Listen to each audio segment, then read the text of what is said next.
So let's get into everything about the 1987 penny.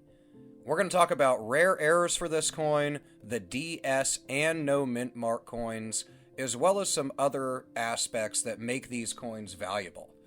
The great thing about these is it doesn't matter if you're a beginner or an avid collector, these are coins that you can find in circulation that are worth really good money in certain conditions.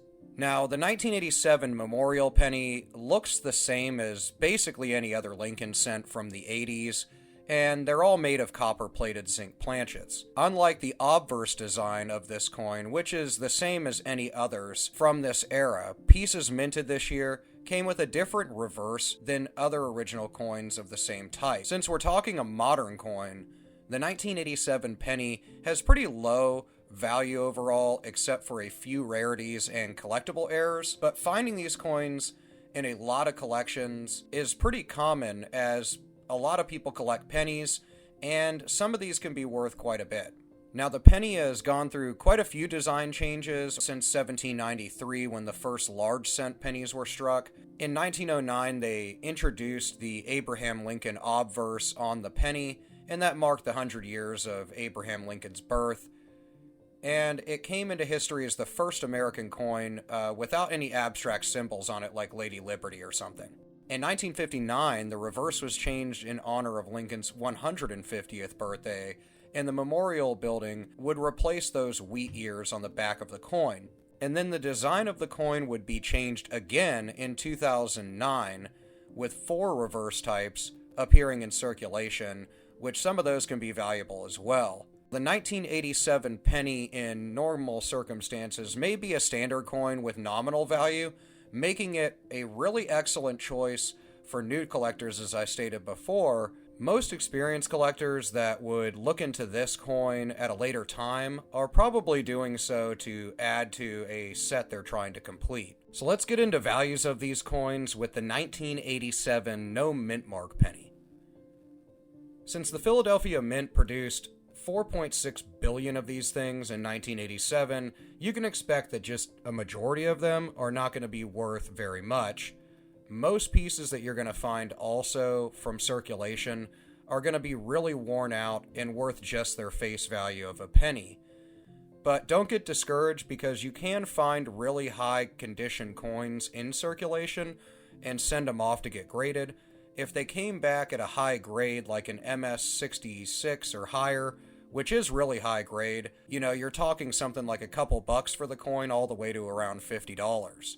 Now, if we're talking about the 1987 D penny, then there's a little bit more value to them. Still, there was over 4 billion of them made, so they're typically inexpensive, but you can get a beautiful red piece for around $3 or $4. But in the case of high-grade coins like MS68, those sell for over $100. The 1987 S penny has a little bit more value than the other ones, in that it has a smaller mintage with just over 4 million of these pieces that came from this mint, so it's very small in comparison to the other two, and one that's graded pristine 65, or even a high-condition one, can be seen selling for $1 to $2, with really high grade ones selling close to $150.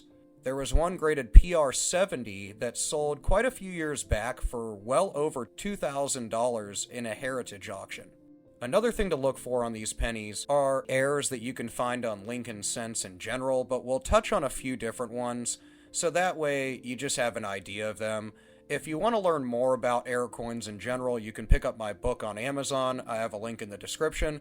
Or you can use my website's free guides. You'll just have to kind of search through them.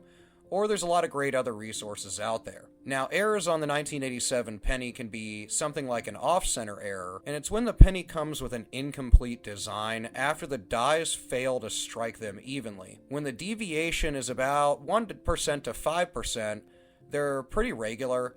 If they're above this, then you can generally garner a pretty high value over the face value of one penny, with a lot of them with the 40 to 60 range of off-center running almost $100. There's also many double dies you can find on 1987 pennies, as this is an error that's common among pennies in general, and you can usually find pieces with image or inscription doubling. This results from the die striking twice on the coin's surface at slightly shifted angles. You most likely will see doubling on a 1987 penny in the date, the inscriptions, in Lincoln's eye, and the pillars on the Lincoln Memorial. There's also a smaller error that sells for around $5 to $10 called the 1987 penny by error, which is where there is a vertical line that resembles a capital letter I that is in between the letters B and E on the word liberty on the obverse of the coin. To close out this video, I will hit on a few expensive 1987 memorial pennies. That way, if you're searching your coins and you find one of these, you know you're sitting on some big bucks. The red 1987D memorial penny can sell in upwards of $3,000. The 1987S, with a deep cameo contrast, sold in a heritage auction for $2,000.